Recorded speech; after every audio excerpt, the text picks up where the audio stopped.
Hello and welcome to the WB Mason Coach Report with head men's basketball coach Joe Mihalich. Welcome, Coach. Thanks, Steve, and thanks for having me. Great to have you here, Coach. 1-1 week. Narrow loss to Towson on last Thursday, and then a win over Northeastern on Saturday. Just recap the week that was for the Hofstra Pride.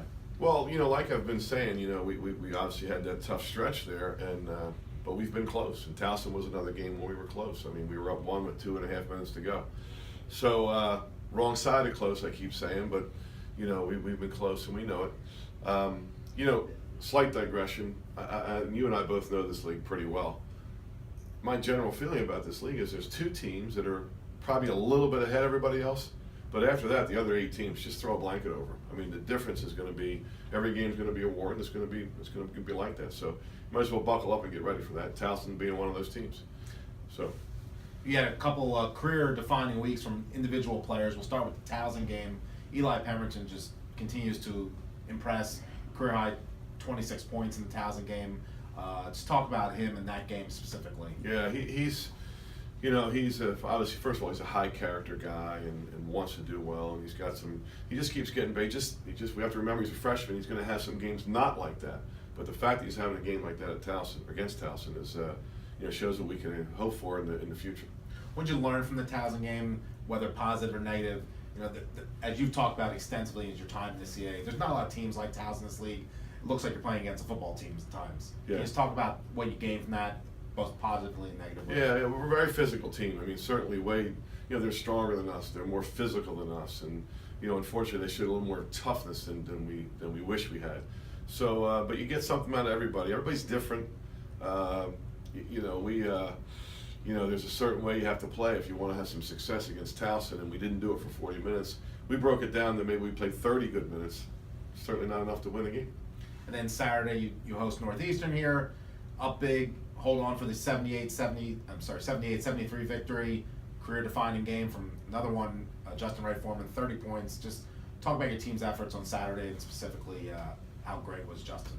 Sure. I mean, when you think about coming into the season, when you talk about Hofstra basketball, you're going to mention Rokas Gustis and Brian Bernardi and you should, and you're still talking about them. But as the year's gone on, there's a lot of coaches that share with me after the games as they're walking off the floor. They want to talk about the 2 young guards, Justin Wright Foreman and Eli Pemberton. And Justin, he can really score. We see that he just has a skill. It's a gift. It's a gift. I wish I could say, he couldn't score at all before he came here. We taught him how to score, but it's just a gift. So you got to give him some freedom, and we do. He's a confident kid. That's all he was lacking early on was confidence, and he's welcome to get 30 anytime he wants. And he's really become dangerous from all areas, whether driving to the basket, shooting the 3, and his mid-range jumper is almost, with that first step, he makes himself almost unguardable at times. He's a tough guy to guard. I mean, he's not a one-trick pony. I mean, you said it. He scores in 3 different ways. And then what else did you like about that game? Yeah, Brian came back and broke out of a little slump, 16 points. What'd you think about Brian's? Yeah, I'm so happy for Brian. I mean, he's, again, we all know this. We went through a tough stretch there, and no one felt it more than Brian. And Brian and all the guys. I mean, we learned a lot about our team, and that, when you go through tough times, I mean, it's just the only way to get out of them is to stay strong and stay positive and continue to believe in yourselves. And I think we learned that through that stretch. Another guy that kind of got overshadowed this week, but has probably been your most consistent player lately, Deron Powers has been great lately. And even in the game on Saturday, where he didn't put up 20 points like he has recently, he led the offense with 6 assists and just kind of controlled everything. He's talking about him. Well, it's what I liked, and he made the game-winning shot at the end. What I liked most about Deron was what you just talked about, was that he didn't score 20 points. But he led the team. He got us in the offense. He got everybody else in the offense. And I told him after the game, as we were walking to the press room, every game's different. This game you didn't score a lot of points, but you made the team win today. Not just by making that big shot at the end, but by doing all the things that you're supposed to do to make the team win.